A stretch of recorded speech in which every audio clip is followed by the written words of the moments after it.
Hi there.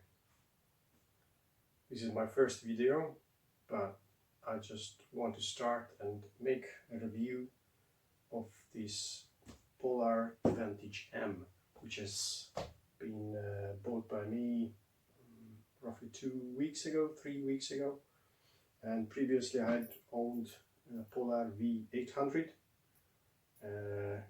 This is almost 2 years old. And just for comparison, I have here a Garmin Fenix 5, which it's nice to make a benchmark what is Polar doing, where it is, what lacks against the competition. Okay, so let's start and make some general reviews. So what Polar brought to us, what are the new things in general. So you can see definitely the shape. It's not a new thing. You might like it or not.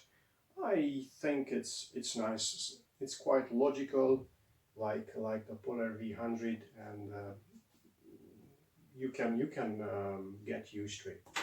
Which is, of course, the new thing is it's a color screen, and you can ask the questions, which I also did.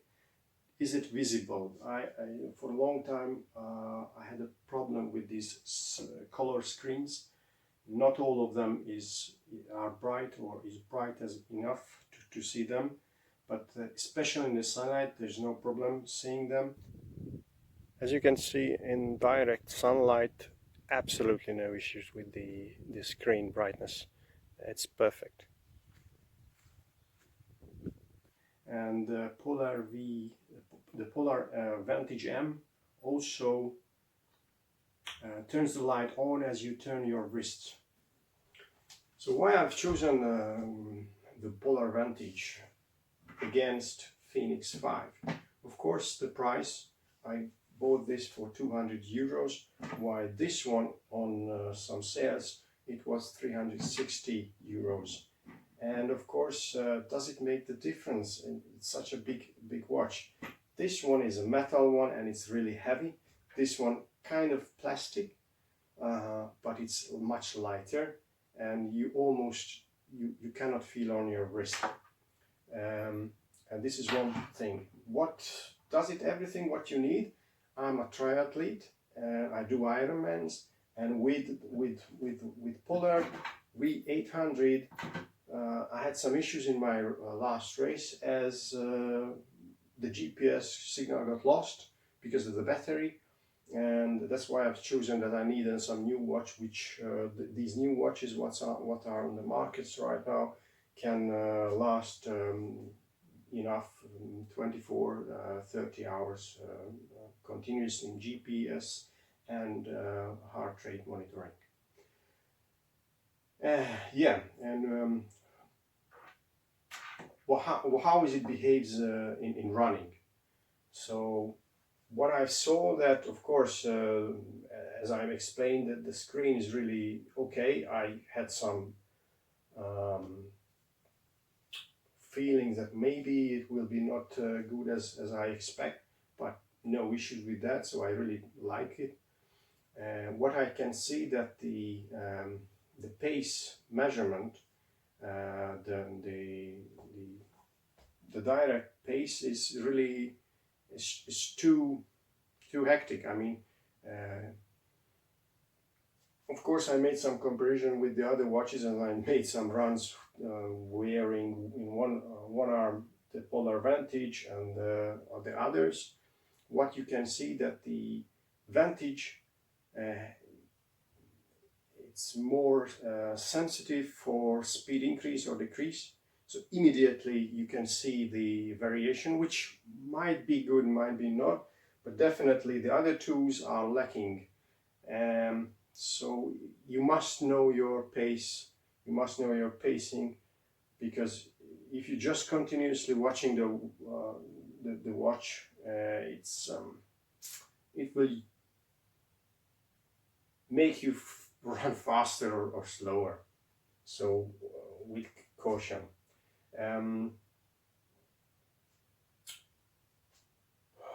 I did not make a pulse compression as it is winter now here, and I typically use the chest strap as I wear outside on my coat or my shirt the watch. I do not really prefer to pull over and always check out my watch. So I cannot really tell you on this one. I had some tests, seems okay. We'll see a longer term.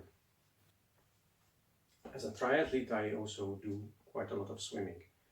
And the other one, the old Polar V100, of course, was able to measure the pulse with the chest strap, but not directly. You know that you could synchronize the watch after you finish your swim. This one can do online heart measurement in the pool, and it does, and it's quite okay, I think. I cannot compare really, but I feel, and for me at least, in this period where I'm training is good enough.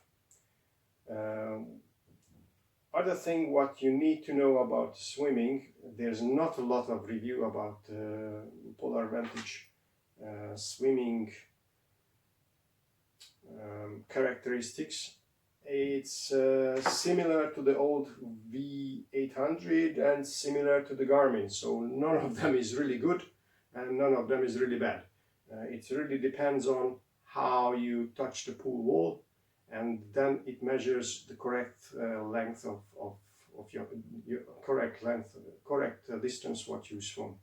So it happened that I measured more, and it also happened that I measured less, but it's same happened with my Polar V800 and same with Garmin Fenix 5. So you need to keep in your mind that what is the distance you swim. So it's I use for swimming, but it's not ideal for that. Outdoor swimming, outdoor measurement I do not have yet.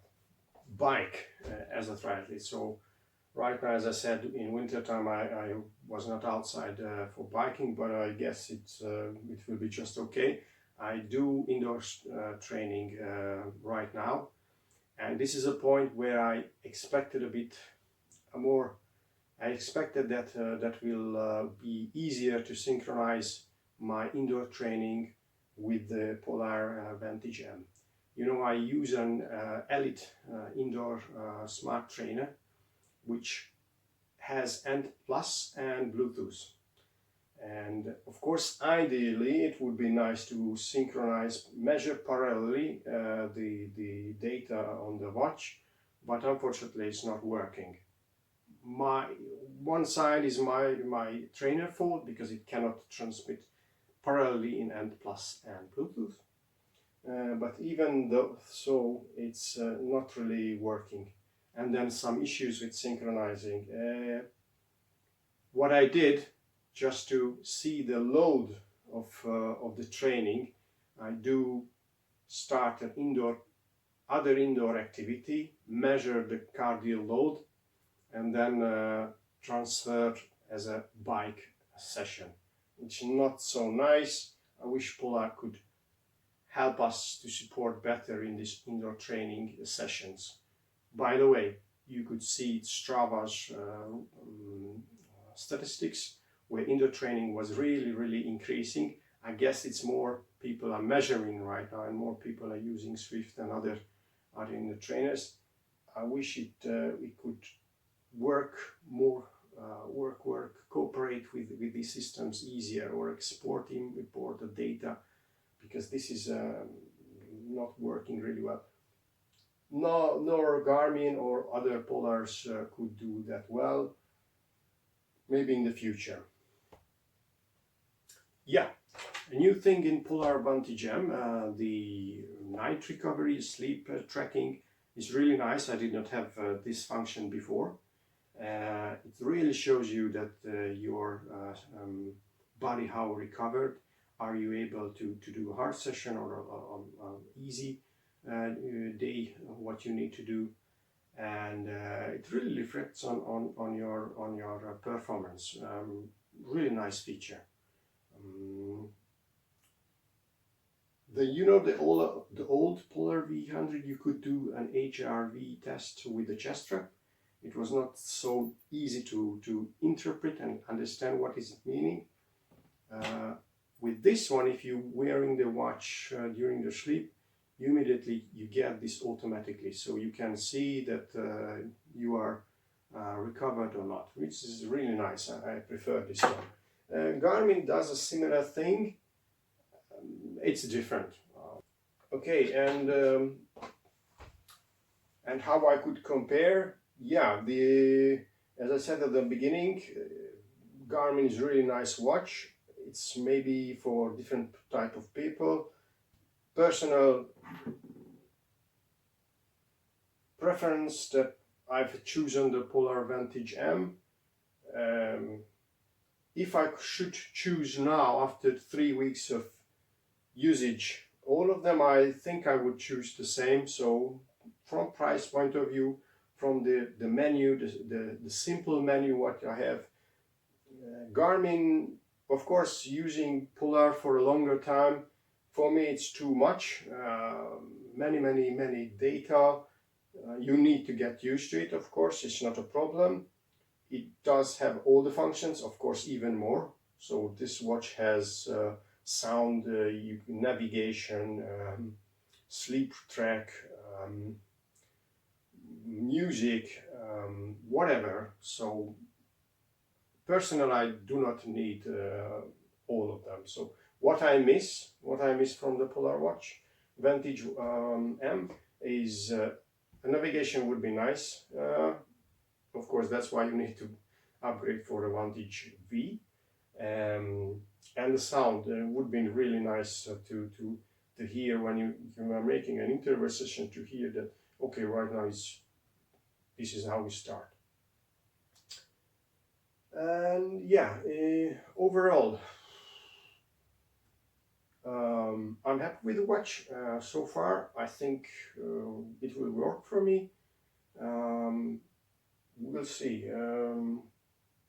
Maybe I will give you another update in the following few months to see how it's progressing, how is it doing its job. That's all, and take care.